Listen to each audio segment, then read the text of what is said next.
어떤 날에는 분명히 자신을 고통스럽게 하는 행동임을 알면서도 멈추지 못할 때가 있습니다. 그 관계가 자신을 소진시키고 있다는 걸 알면서도 다시 돌아가죠. 불필요한 분노임을 인지하면서도 습관처럼 소리를 지릅니다. 이것은 나약함이나 무지 때문이 아니라 당신 내면의 어떤 부분이 이미 오래전에 프로그래밍 되었기 때문입니다. 그리고 그 프로그램은 당신이 선택한 것이 아닙니다. 그것은 미묘한 신호들로부터 비롯됩니다. 매일 입이 아닌 눈과 귀, 그리고 스쳐 지나가는 생각들을 통해 당신이 소비하는 것들이죠. 아무도 우리에게 마음 또한 먹고 소화하며 독에 오염될 수 있다는 것을 가르쳐 주지 않았습니다. 우리는 몸을 돌보는 데는 너무나 익숙합니다. 무엇을 마시고, 무엇을 먹고, 몇 시간이나 자고, 어떻게 운동해야 하는지 같은 것들 말이죠. 하지만 매일 자신의 마음에 무엇을 먹이고 있는지 묻기 위해 멈추는 사람은 거의 없습니다. 마음도 몸처럼 배고픔을 느낍니다. 그러나 마음의 굶주림은 위장처럼 시끄럽지 않습니다. 그것은 더 조용하고 더 은밀합니다. 그리고 우리가 그것을 올바르게 영양 공급하는 방법을 모를 때 마음은 자동으로 익숙한 음식, 즉 욕망, 두려움, 비교, 기대, 분노를 찾아 헤매게 됩니다. 우리는 이성적으로 살고 있다고 여기지만 대부분의 선택은 뇌의 무의식 영역에서 결정됩니다. 그것은 마음이 매일 먹어온 것들로 성장하죠. 거기서 탐욕은 단순히 심리적 태도를 넘어 어떤 중독성 물질처럼 반복적으로 활성화되고 중독되는 생화학적 고리입니다. 성취하고 나면 허전하고 또다시 원합니다. 도파민이 분비되었다가 줄어들면 다시 더 많은 것을 요구하죠. 당신은 그 사람을 사랑한다고 생각하지만 사실은 추구하는 그 감각을 사랑하는 것입니다. 성공이 필요하다고 여기지만 사실은 승리의 쾌감에 중독된 것이죠. 당신의 마음은 나쁜 것이 아닙니다. 단지 배가 고프고 건강하지 못한 음식에 익숙해져 있을 뿐입니다. 그리고 어느 시점에서 당신은 지치기 시작합니다. 더 이상 달려가고 싶지 않고 이미 지쳐버린 자아를 만족시키기 위해 매일 애쓸 필요도 없다고 느낍니다. 당신은 묻기 시작합니다. 혹시 다른 방식으로 사는 길이 있지는 않을까? 더 이상 달리지 않고 목마르지 않고 미묘한 갈망에 휘둘리지 않는 그런 삶이 말이죠. 오늘 이 영상은 여러분에게 새로운 수행법을 가르치거나 부드러운 몇 마디 말로 당신의 영혼을 위로하기 위함이 아닙니다. 우리는 내면의 굶주림을 해부하고 숙고하며 겹겹이 벗겨내듯이 직접적으로 들여다볼 것입니다. 뇌의 탐욕과 마음이 고통의 모든 소용돌이를 어떻게 만들어내는지 명확히 파악하기 위해서입니다. 이것은 그것과 싸우기 위함이 아니라 이해하기 위함입니다. 그리고 진정으로 이해하게 되면 당신은 더 이상 휘말리지 않게 될 것입니다. 그때부터 진정한 깨어남을 향한 여정이 시작됩니다. 우리는 겉보기에 단순해 보이는 사실을 명확히 인식하는 것으로 시작하겠습니다. 마음 또한 몸처럼 요구하는 바가 있다는 것입니다. 배고픈 아이는 울고 텅 빈 위장은 꼬르륵거리지만 텅 빈 마음은 침묵합니다. 그리고 바로 이 침묵이야말로 가장 무서운 것입니다. 우리는 그것을 따분함, 외로움, 공허함이라고 부르는데 익숙합니다. 이 단어들은 감정적으로 들리지만 사실은 뇌가 의식적인 음식을 요구하기 위해 보내는 생물학적 신호입니다. 몸이 작동하는데 에너지가 필요하듯이 마음 또한 지속적으로 존재하기 위한 특별한 종류의 연료가 필요합니다. 하지만 몸이 밥을 먹고 물을 마시고 공기를 호흡하는 동안 마음은 감각과 기억, 이미지, 그리고 생각으로 먹고 살아갑니다. 칭찬 한마디는 자아에게 일주일 내내 지속되는 잔치가 될 수 있습니다. 무심한 시선은 몇 년간 갉아먹는 상처가 되기도 하죠. 이루지 못한 꿈, 인정받고 싶은 욕구, 버림받을지 모른다는 두려움, 이 모든 것은 감정으로 요리되고 상상으로 양념되며 무의식 속에 차려진 음식입니다. 겉보기엔 매우 추상적인 이 마음은 사실 매우 구체적이고 생물학적이며 본능적인 방식으로 작동합니다. 그것은 관심에 굶주리고 특별하다는 느낌을 갈망하며 새로운 자극과 자기 동일시할 수 있는 이미지에 중독됩니다. 나라고 부를 무언가에 집착하고 싶어 합니다.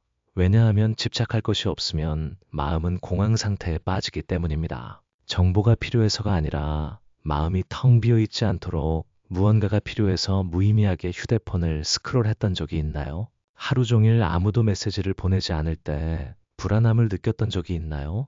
그것은 버림받을까봐 두려워서가 아니라 마음 어느 누구도 우리가 너무 많은 관념을 소비하여 마음이 비만해질 수 있다는 것을 가르쳐 주지 않았습니다. 또한 진실의 부재로 인해 마음이 영양실조에 걸릴 수도 있다는 사실도 말이죠. 마음은 너무 많은 증오, 질투, 기만을 먹어 독에 중독될 수도 있습니다.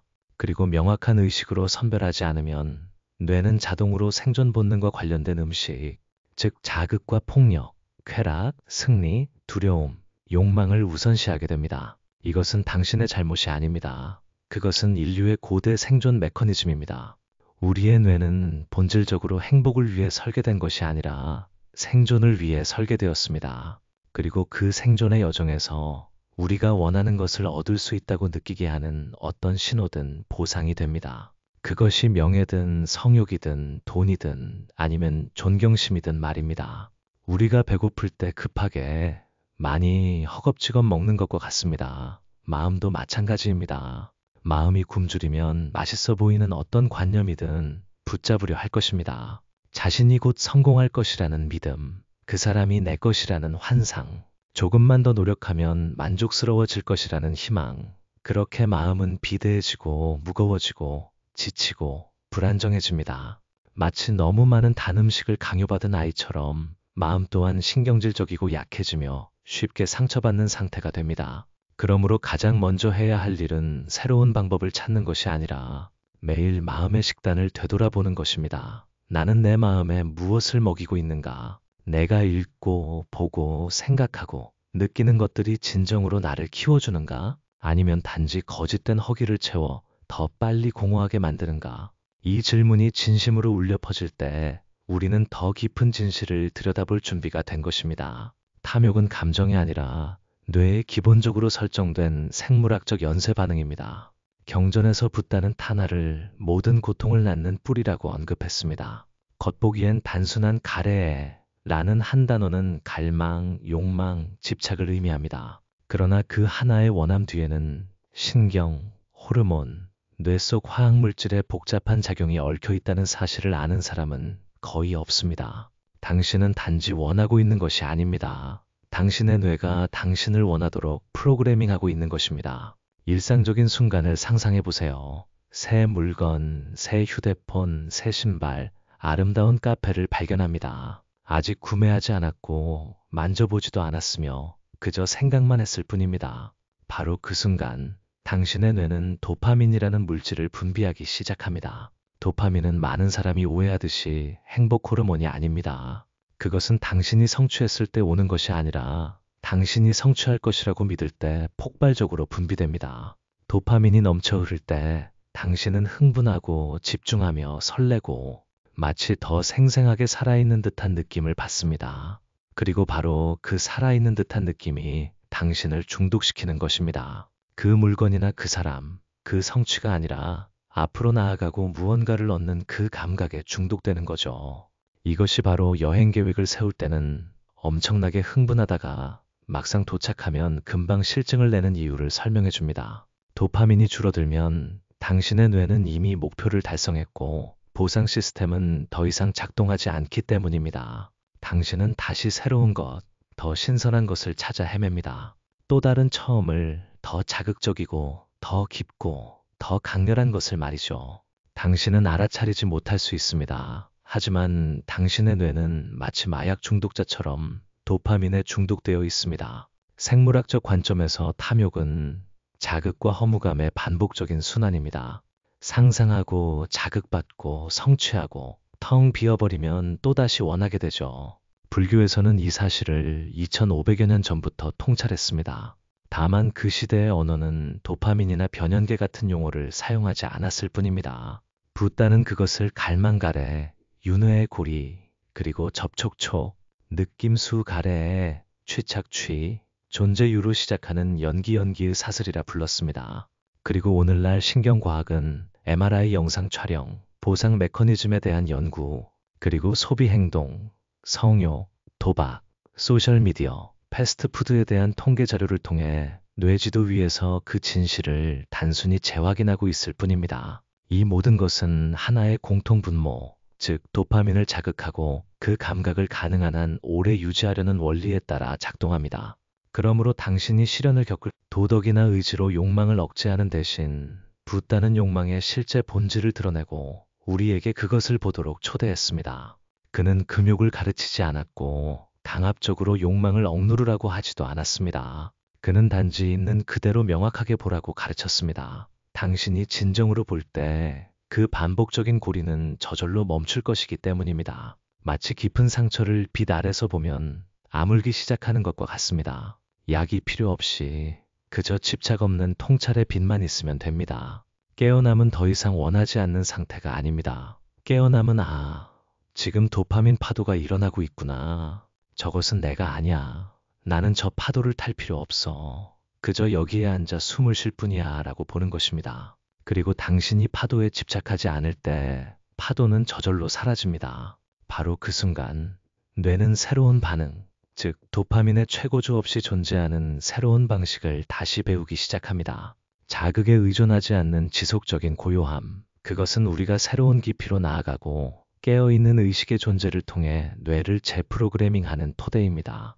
당신이 모욕감을 느낄 때 과연 누군가가 당신을 상처 입힌 것일까요? 아니면 당신 내면의 자아가 반응하고 있는 것일까요? 자아는 명확한 실체가 아니라 당신이 마음에 받아들인 개념들의 집합체입니다. 나는 좋은 사람이다. 나는 성공해야 한다. 나는 약해선 안 된다. 나는 사랑받아야 한다. 나는 부모의 자식이며 이런저런 사람이다. 각각의 나는 옷의 한 겹입니다. 그리고 그 한 겹 한 겹은 언제 삼켰는지 기억조차 못하는 마음의 양식입니다. 당신이 실수했을 때 부모님의 눈빛으로부터, 높은 점수를 받았을 때 받은 첫 칭찬으로부터, 무대 조명으로부터, 좋아요 한 번으로부터, 작은 성공으로부터, 한 번의 거절로부터 비롯된 것들이죠. 이 모든 것이 쌓여 단단하다고 여겨지는 나를 형성했지만 사실은 기대와 두려움, 그리고 기억으로 양념된 하나의 음식일 뿐입니다. 그리고 당신은 평생 그 메뉴를 보호하며 살아갑니다. 누군가가 당신에게 동의하면 편안함을 느끼고 당신을 인정하지 않으면 위협을 느낍니다. 누군가가 당신을 앞서가면 질투를 느끼고 당신보다 아래에 있으면 안도감을 느낍니다. 자아는 까다로운 미식가와 같습니다. 그것은 자신이 여전히 중요하다고 느끼게 하는 음식만을 먹습니다. 배고픔을 싫어하고 공허함을 견디지 못합니다. 나는 아직 여기 있어라는 것을 항상 상기시켜 줄 필요가 있습니다. 그리고 그 위치를 유지하기 위해 자아는 끊임없이 더 많은 명칭, 역할, 성과, 인정을 소비해야 합니다. 남보다 뛰어나다는 생각, 당신은 살기 위해 일한다고 생각할지 모릅니다. 하지만 사실 당신은 누군가에게 무언가를 증명하기 위해 일하고 있습니다. 사랑 때문에 누군가를 사랑한다고 생각할지 모릅니다. 하지만 사실 당신은 자신이 가치 있고 설 자리가 있고 누군가에게 소속되어 있음을 느끼기 위해 사랑하는 것입니다. 자아는 항상 집착할 무언가를 필요로 합니다. 그것이 없으면 공황 상태에 빠지기 시작합니다. 직업에 집착하여 그것을 경력이라 부르고 배우자에게 집착하여 관계라 부릅니다. 성공에 집착하여 그것을 자기계발이라 부릅니다. 하지만 사실 그것은 잊혀질까봐 두려워 떨고 있는 어린아이일 뿐입니다. 그리고 누군가가 의도적이든 아니든 그 나에 건드릴 때마다 당신의 뇌는 즉시 방어 메커니즘을 발동합니다. 싸우거나 도망치거나 혹은 얼어붙는 것이죠. 분노하거나 움츠러들거나 마비됩니다. 이는 생존 본능이지만 이제는 맹수를 피하는 데 사용되는 것이 아니라 당신이 실제한다고 착각하는 이미지를 보호하는 데 사용됩니다. 사실 그 나는 당신 자신이 아닙니다. 그저 당신이 너무 오랫동안 먹어와서 한 번도 토해내어 들여다본 적 없는 익숙한 음식일 뿐입니다. 붓다는 나의 존재를 부정하지 않았습니다. 그는 단지 그날을 실제라고 착각하고 그것을 위해 살고 보호하고 먹이고 꾸미는 데서 고통이 발생한다고 지적했습니다. 나를 마치 구름처럼 생겨나고 사라지며 흘러가는 현상으로 보지 않고 말이죠. 오직 당신이 나를 관찰하면서도 그것과 자신을 동일시하지 않을 때에만 마음은 비로소 숨 쉴 공간을 얻고 고요함을 위한 공간을 얻으며 아무도 확인할 필요 없는 형상 없는 앓을 위한 공간을 얻고 더 이상 자아의 음식에 굶주리지 않게 됩니다. 바로 그 고요함 속에서 당신의 뇌는 또 다른 존재 방식을 다시 배우기 시작합니다. 사랑받기 위해 무엇을 할 필요도 없고 보여지기 위해 아무것도 증명할 필요도 없습니다. 마음은 그 답은 붓다가 가르쳤던 핵심 가르침을 함께 들여다볼 때 더 명확해질 것입니다. 그리고 이는 이제 신경과학자들에 의해서도 확인되고 있는 사실입니다. 오직 깨어있음만이 뇌의 가장 깊은 중독 고리를 끊어낼 수 있습니다. 이 심오한 의미 속으로 함께 들어가 봅시다. 우리가 필수적인 수행, 즉 깨어있음으로 중독의 사슬을 끊는 단계로 나아갈 때입니다. 알코올 중독자가 술을 끊기로 결심하면 알코올에 대한 갈망뿐 아니라 한때 취기로 채워졌던 공허함과도 마주하게 됩니다. 그리고 그것이 가장 어려운 부분이죠. 마찬가지로 당신이 어떤 갈망, 인정받고 싶은 욕구, 버림받을지 모른다는 두려움, 혹은 익숙한 반응 한가운데서 멈춰설 때 당신은 단순히 반사를 억누르는 것이 아닙니다. 당신은 한때 자아의 환상으로 채워졌던 공간 앞에 서 있는 것입니다. 그리고 그 공허함이야말로 모든 정신적 중독이 시작되는 곳입니다. 붓다는 당신에게 욕망하지 않도록 강요하지 않았습니다. 그는 단지 반응하지 않고 쫓지 않고 밀어내지 않고 아무것도 하지 않으면서 작동하고 있는 것을 명확히 보라고 초대했습니다. 그저 바라보는 것입니다. 그리고 그 온전한 봄 속에서 낡은 순환고리는 더 이상 발붙일 곳이 없고 당신은 더 이상 불타오르지 않으며 그것을 가지면 행복할 거야 라는 믿음에 빠지지 않습니다. 뇌의 익숙한 도파민 함정에 더 이상 걸려들지 않고 당신은 가슴을 스쳐 지나가는 바람처럼 솟아오르는 갈증을 바라봅니다. 그것이 거기에 있음을 분명히 알지만 그것이 들어오도록 문을 열 필요는 없습니다. 그것이 바로 깨어있음입니다.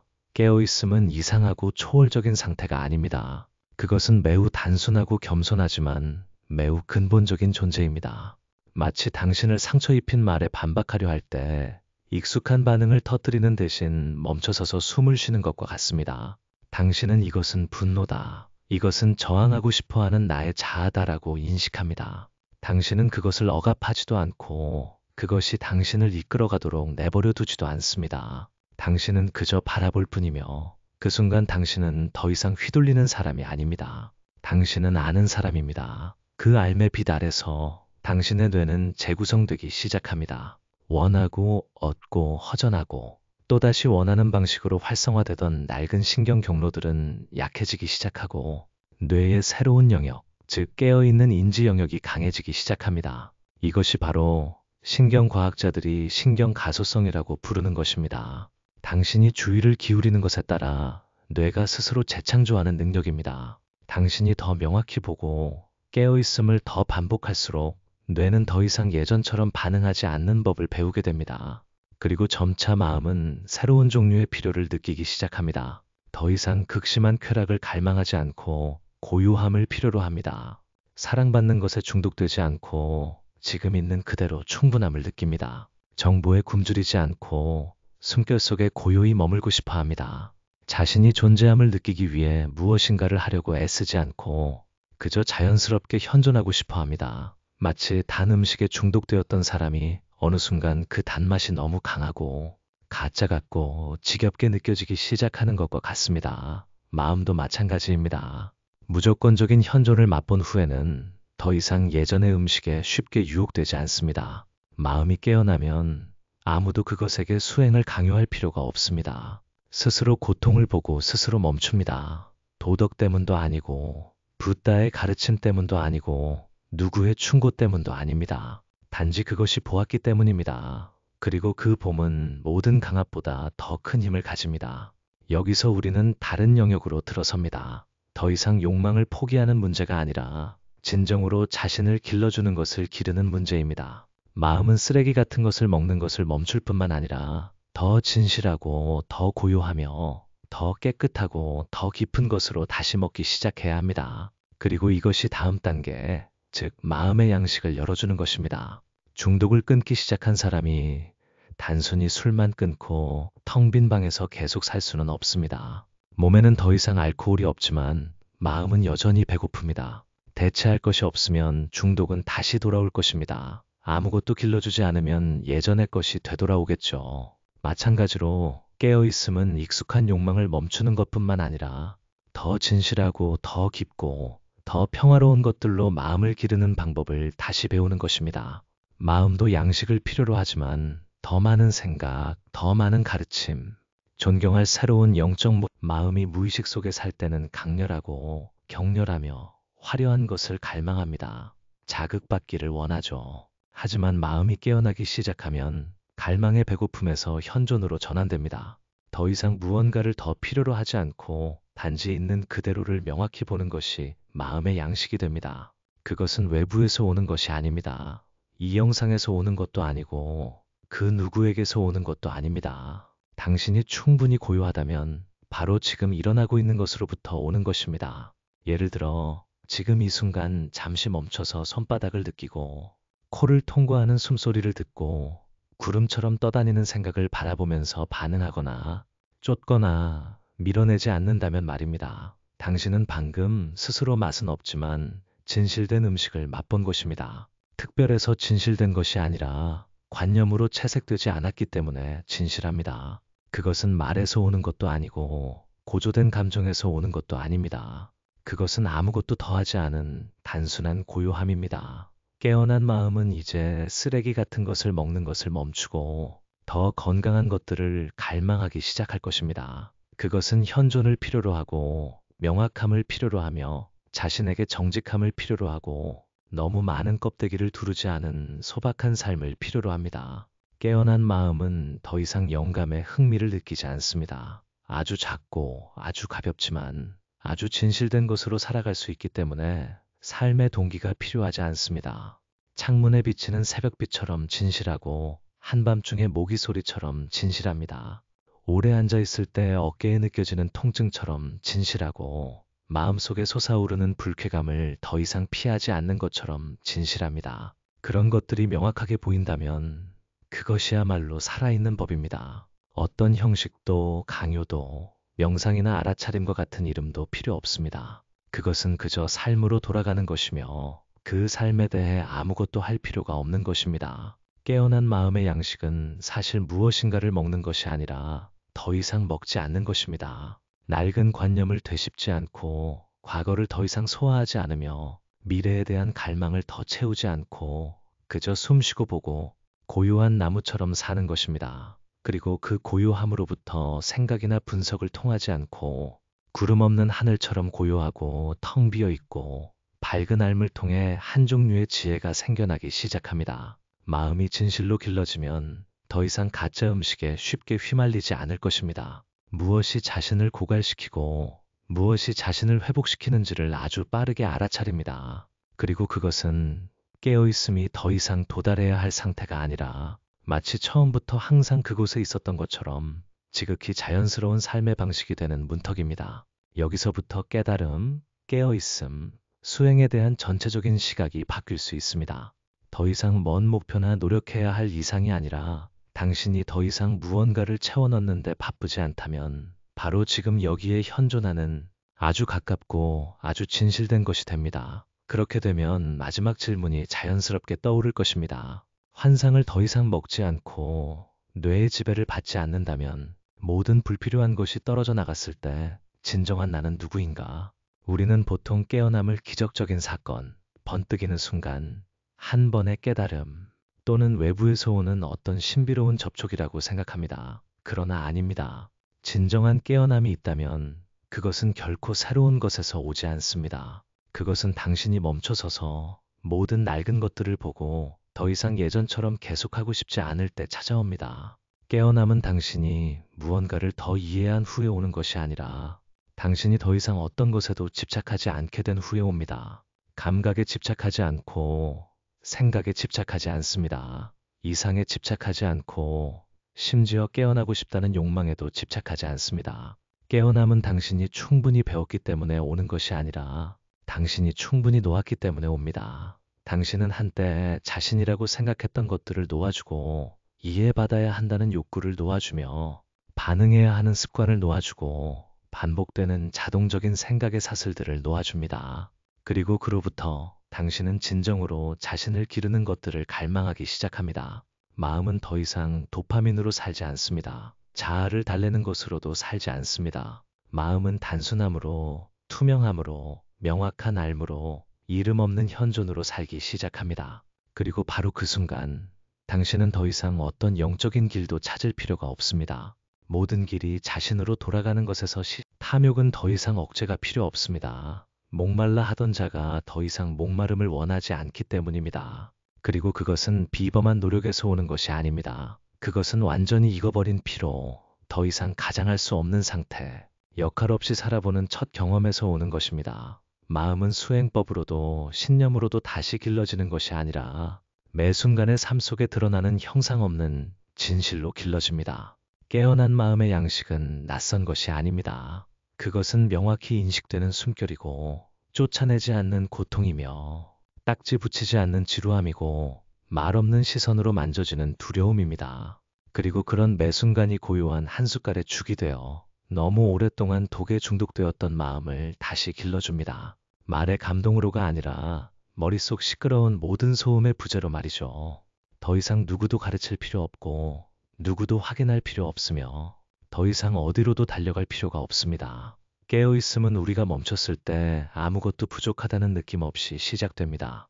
더 이상 아무것도 찾을 필요가 없습니다. 진실은 한 번도 부재한 적이 없었고 단지 마음이 너무 바쁘게 쫓아다녀서 알아차리지 못했을 뿐입니다. 조건 없고 목적 없는 온전한 현존. 그것이 바로 깨어남입니다.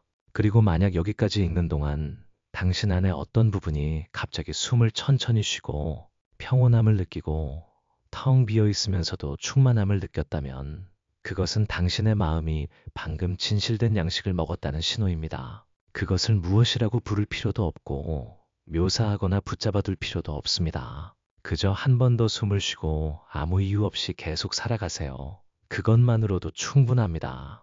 방금 들으신 내용이 당신의 아주 깊은 내면 어딘가에 닿았다면 마음속에서 우러나오는 속삭임처럼 댓글을 남겨주세요. 한 문장이든 하나의 감상이든 아니면 그저 이름 붙여진 고요한 순간이든 좋습니다. 또한 이 내용을 마음을 위한 건강한 양식이 필요한 누군가와 공유하거나 좋아요를 누를 수도 있습니다. 그리고 자신으로 돌아가는 여정을 계속 함께하고 싶다면 새로운 것을 더 주지 않고 이미 당신 안에 있는 것을 다시 열어주는 그런 길을 찾아보세요. 당신이 항상 볼 만큼 고요하고 들을 만큼 잠잠하며 살아갈 만큼 깨어있기를 바랍니다. 다음 고요한 순간에 다시 만납시다.